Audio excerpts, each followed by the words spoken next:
guys, c'est ça. Hello les gars, nous sommes donné rendez-vous, Cyril et moi, à Bruxelles, pour vous montrer une facette un peu méconnue de notre capitale. Si je vous dis artiste, mur, illégal, vous avez deviné? Let's go!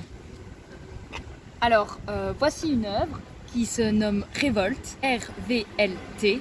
Alors, cette œuvre a été créée par un dessinateur bruxellois qui se nomme Fiston, donc on voit la signature F-S-T-N.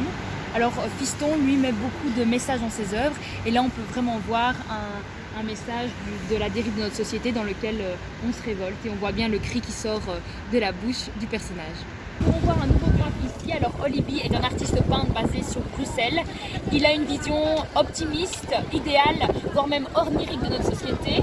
Il mêle dans ses œuvres espoir et harmonie au moyen de couleurs éclatantes et de formes fluides. Donc maintenant nous allons nous diriger vers une œuvre qui nous tient tout particulièrement à cœur. Oh Cyril, je l'ai trouvé, Ah, donc voilà. Donc là on a Greta Thunberg qui se trouve sur une façade noircie à cause de la pollution. Et on voit bien son regard déterminé vers son but qui est de faire de notre société une société plus durable et plus verte. Alors, Oakek est un artiste français qui détourne l'espace urbain et donc il joue avec les imperfections et il joue avec elles pour créer des œuvres insolites. Pour Oakek, la ville est le meilleur terrain de jeu pour peindre et il peut très fort. Mais voilà, regardez ses œuvres. Alors là, on a Atlas, donc Atlas qui porte le monde et donc c'est là qu'il joue vraiment avec l'imperfection de la bouche d'égout. Venez. Ici, on a un autre détournement de l'espace public. Donc on a le détournement d'une toilette publique en grand cake géant. Et on peut même voir sa signature. Et on peut voir sa signature ici. On se retrouve ici devant un nouveau graphe, donc qui est une collaboration entre Iceby et Parole. Iceby est un artiste bruxellois. Et donc toute sa technique réside dans sa spontanéité, son improvisation.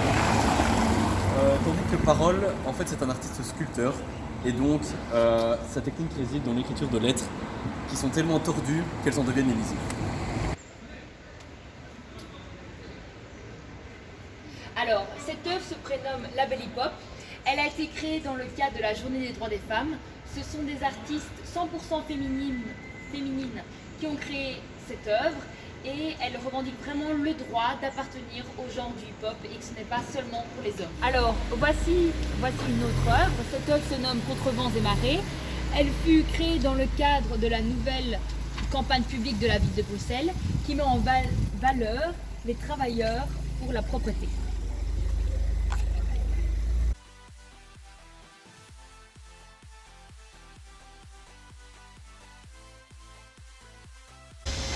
Donc bonjour. Bonjour. Est-ce que pour vous, l'art urbain, c'est vraiment de l'art?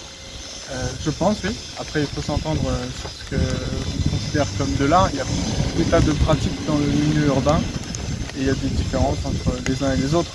Après, c'est un système de valeurs comme dans l'art normal, on va dire. Est-ce que selon vous, c'est normal que ce soit illégal? Du coup, par rapport à ce même système de valeurs, il y a des choses illégales et non. Enfin, après, c'est une question de sensibilité. Après, le droit n'est pas vraiment du genre sensible et donc il pose des limites. Et du coup, tu es en dehors ou non des limites. Ça, c'est pas à moi de poser la question. C'est-à-dire qu'à un moment donné, c'est illégal ou non. Et puis, il faudrait que ça change peut-être pour certains artistes. Et que ça reste quand même, qu'il y ait des limites quand même qui restent pour certaines pratiques aussi. Et vous, que pensez-vous de l'art urbain? Je pense que c'est bénéfique finalement, que ce soit de l'art classique ou de l'art moderne, peu importe, mais du moment que c'est fait, oui, peut-être en consensus avec les surfaces qui doivent être couvertes, tout simplement. En parcourant la ville, on a aussi trouvé d'autres formes de graffiti, pas seulement sur des murs, mais aussi sur des panneaux de signalisation. Regardez-en un extrait.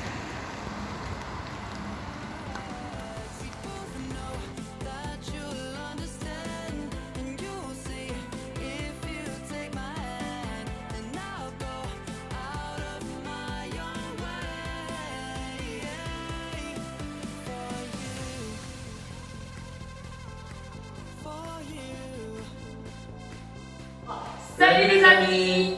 Donc voilà, on a fait cette petite vidéo de fin pour vous partager notre ressenti sur la journée.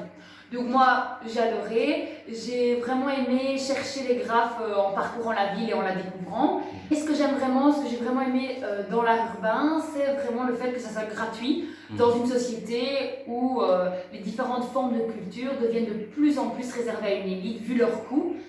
Et donc c'est vraiment le fait que oui, les graffeurs, ceux qui réalisent l'art urbain, décentralisent l'art, la mettent dans les rues et la rendent donc accessible à tous.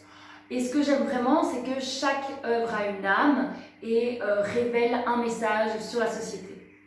Donc pour ma part, je me suis un peu renseigné sur le fait que l'art devrait être légal ou illégal. Et finalement, je trouve ça normal que l'art soit illégal, tout simplement parce que si on ne met pas de règles fixes, il y aura de toute façon des dérives comme des gens qui taguent un train en pleine nuit. Pour moi, c'est plutôt du vandalisme que de l'art urbain finalement. Donc si vous voulez passer une bonne journée à Bruxelles, n'hésitez pas à vous renseigner sur le site de la ville de Bruxelles sur le parcours Street Art.